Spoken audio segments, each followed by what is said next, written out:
I'm Mark Childress. This is Dan Spurgin. Dan is was a graduate student of ours. He just finished his master's project this past spring. And Dan works for the eLearning Design Lab at Kansas University. You know, occasionally you have one of those graduate students that just is a step above, and Dan's one of those. I mean, he's the one that he's one of those that pushes you in a class, you know, pushes you asking those questions, and also pushes the other students asking certain questions. Some people would say he's just obnoxious, but my parents. Yeah. As a matter of fact, you know, when I had him his first semester, I guess it was, and another faculty member from our department had him, and in discussion he got into it with another student, and questioning each other, asking pretty hard questions and answers in the discussion, and a faculty member came up and said, "Do you know Dan Spurgin? What can you tell me about him?"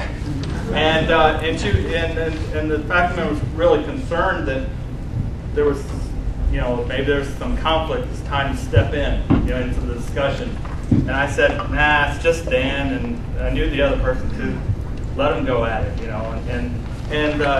So it is really, you know, and he gets along great with the other individual, but in a discussion you don't really see that. You don't necessarily know if you're watching from outside. So,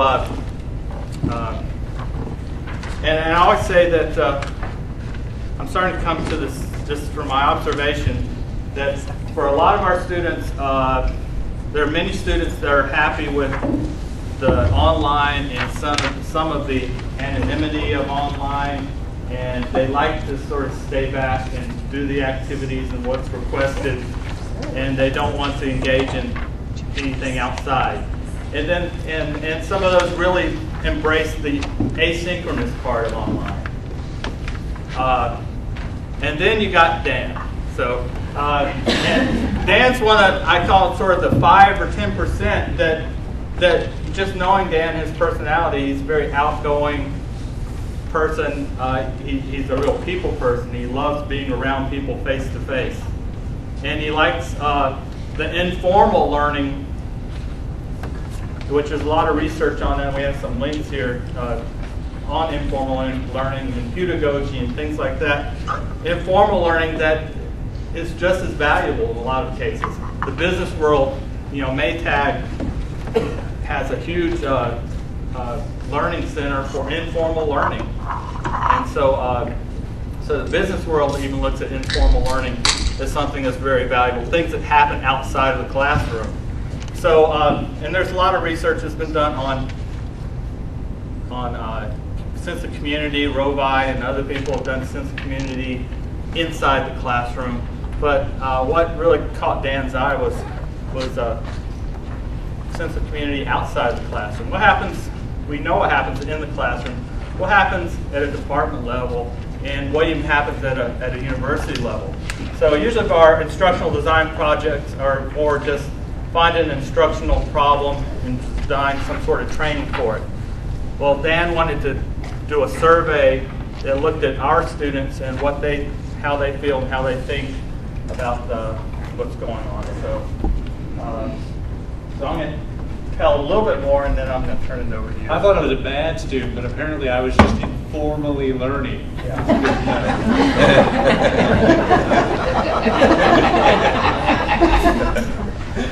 So just to give you a little bit of background knowledge on our department, we were started in 1996. We have undergraduate students that we teach face-to-face, pre-service. We have 6 sections of undergraduate classes every semester. But in addition to that, we have a Master of Science in Instructional Design and Technology. We're the only IDT Master of Science degree in Kansas, one of the largest and most comprehensive in really the U.S. We were entirely online in 2000, and now we have well over 200 students in the program. You're going to see why the number 2000, year 2000 is going to come into play. This is what our credit hours have looked like.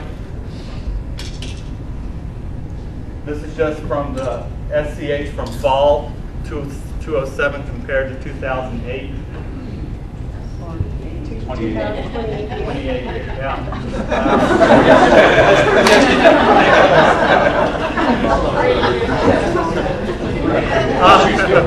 Yeah.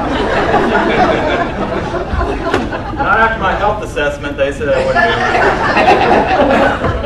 be around. This tells us if you see something happen in the year 2000, we went totally online, then took off from there. 52 degrees in 2008. A little bit about our students. We have about 150 students in state. We have about 42 students out of state. We have 31 students that are international, but almost all of those are on campus. We have 62 students in the Kansas City metro area. So where do we place our students? They go there. A lot of them are K-12 teachers that want to increase their technology integration skills. They may be a math teacher, social studies, you name it.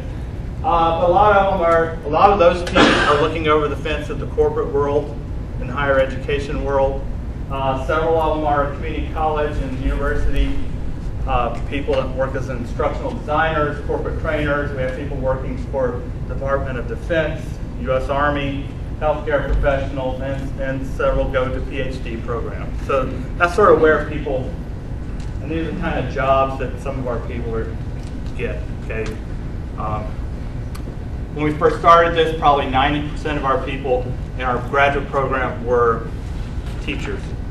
Now, probably about 50% are teachers. And my one chance to brag on, I have the best department faculty to work with in the world. If I didn't, I wouldn't be chair. But this is their scholarly activity in just this past year.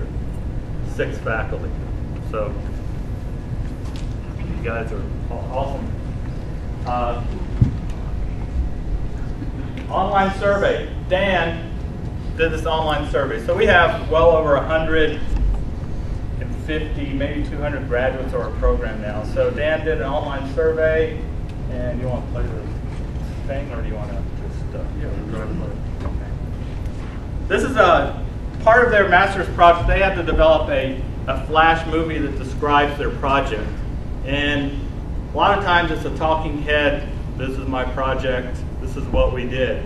Dan, being Dan, we know that we all know and love. His is a little bit different from everybody else's. So.